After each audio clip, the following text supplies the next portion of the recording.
भगंदर माने फिस्टुला इन एना। यह एक बहुत जटिल बीमारी है जो गुदा भाग में होती है। हर रुग्ण में भगंदर के अलग अलग लक्षण दिखाई देते हैं। आज के वीडियो में हम ये देखेंगे कि भगंदर के लक्षण क्या क्या होते हैं और हर एक रुग्ण में वो कैसे दिखाई देते हैं।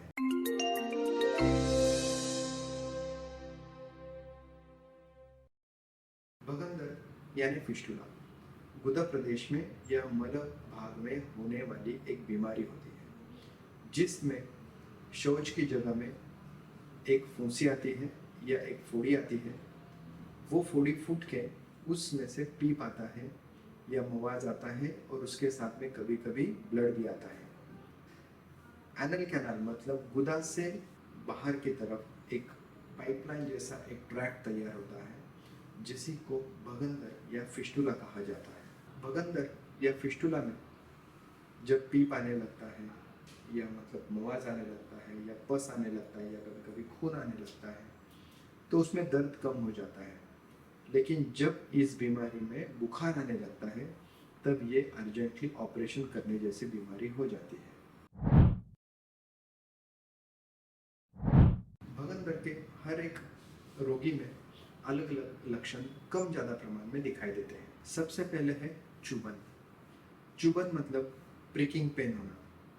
शौच करते समय या शौच के बाद में गुदा भाग में चुभन सा महसूस होना मतलब प्रिकिंग पेन होना, यह एक प्रमुख लक्षण होता है भगंदर का। ये जो बीमारी है वह इन्फेक्शन के कारण होती है। गुदा प्रदेश में एनल क्रिप्ट्स रहते हैं।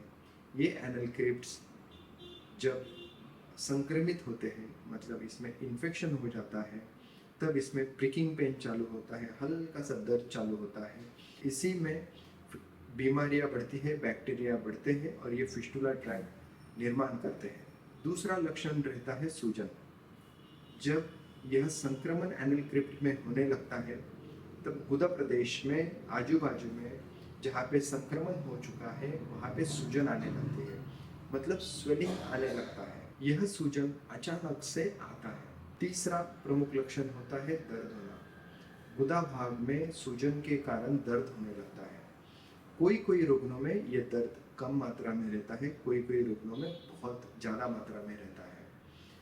इतनी मात्रा ज़्यादा रहती है कि रुग्ण कोई बैठ भी नहीं सकता है, उसको बैठने और खड़े रहने में भी दिक्कत होती है। चौथा लक्षण है बुखार मतलब फीवर आना। जब सूजन बढ़ने लगती है, दर्द बढ़ने लगता है, इसका मतलब यह होता है कि यह इन्फेक्शन बढ़ रहा है। यह इन्फेक्शन जब बढ़ जाता है तभी रुग्णों में बुखार आता है। कुछ कुछ रुग्णों में ये जो बुखार रहता है वो हल्की मात्रा में रहता है। ओनली पेशेंट को थोड़ा सा शरीर में दर्द होना या पीड़ा होना और शरीर में थकावट महसूस होना ऐसे लक्षण दिखाई देते हैं। लेकिन कुछ कुछ रुग्णों में ज़्यादा बुखार 100 डिग्री से ऊपर दिखाई देता है। इसीलिए इस कंडीशन में जब एब्सिस या फिस्टुला होता है तो उसका जल्दी से जल्दी ऑपरेशन करना कभी भी अच्छा रहता है। बहुत बार इस बीमारी को दुर्लक्षित किया जाता है जिसके कारण ये बीमारी धीरे धीरे बढ़ती जाती है। लोगों को या रुग्ण को ऐसा लगता है कि ये जो बुखार है वो कुछ वायरल इन्फेक्शन या मच्छर काटने से होता है हुआ है, लेकिन ऐसा नहीं होता है। यह गुदा प्रदेश में जो इन्फेक्शन बढ़ा हुआ है उसके कारण ये बुखार बढ़ने लगता है। आज अब समझो ये बुखार आता है तो कल उससे ज़्यादा आएगा, तीसरे दिन ज़्यादा आएगा। जब भी पेन किलर या कोई बुखार की गोली खाते हैं तब ये टेम्पररी कम होता है, वापस दूसरे दिन या 4 आवर्स 4 घंटे बाद या 6 घंटे बाद यह बुखार बढ़ने लगता है। पांचवा बहुत इम्पोर्टेंट लक्षण होता है गुदा प्रदेश में फोड़ी आना मतलब फुंसी आना। जब ये चार ही लक्षण स्टेप बाय स्टेप दिखाई देते हैं, चुभन सा महसूस होना, दर्द होना, सूजन होना, उसके बाद में बुखार आना, तो ये इन्फेक्शन बाहर गिरने के लिए वहाँ पे फोड़ी आ जाती है। ये फोड़ी जब फूटती है तो इसमें से मवाद आता है, पीप आता है, पस या स्टिकी ब्लड डिस्चार्ज हो जाता है। जब ये इसमें से ये बाहर आ जाता है तब पेशेंट का दर्द कम होता है, लेकिन ये अंदर से एक पाइपलाइन जैसा स्ट्रक्चर तैयार किया जाता है जिसको हम फिस्टुला बोलते हैं।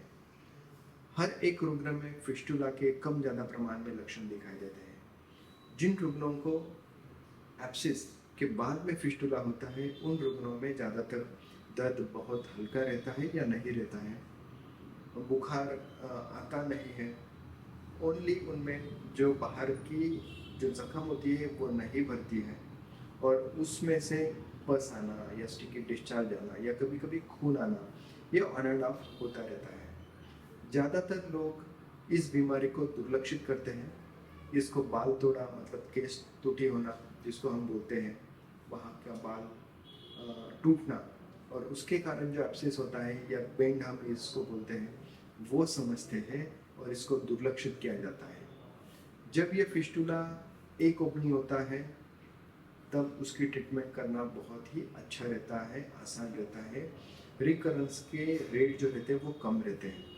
अगर इसको दुर्लक्षित किया जाता है तो ये फिस्टुला अपनी सब ब्रांच तैयार करने लगता है, मतलब इन्फेक्शन दूसरी जगह से होने लगता है, बढ़ने लगता है। फिर उसके बाद में उसका नेक्स्ट स्टेज रहता है 2 या 3 फिस्टुला क्रिएट होना। उसको सब ब्रांचेस होते हैं तो उसको हम मेडिकल टर्म में रैमिफिकेशन बोलते हैं। ये भी लक्षण बगन करके हमको दिखाई देते हैं। तो याद रखिए, जब जिस किसी को भी गुदा प्रदेश में इसमें से कोई भी एक लक्षण दिखाई देता है तो तुरंत उसको अच्छे डॉक्टर को कंसल्ट करना इम्पॉर्टेंट है, जिससे आपका निदान अच्छा हो जाए। फिस्टुला का डायग्नोसिस इज़ वेरी इंपॉर्टेंट। वो डायग्नोसिस के बाद में आपको सही इलाज तुरंत करना पड़ता है। वो तुरंत इलाज करके आप बगंदर से होने वाले जो कॉम्प्लिकेशंस रहते हैं, जैसे हॉर्सशू फिस्टुला, कॉम्प्लेक्स फिस्टुला, उससे आप बच सकते हैं।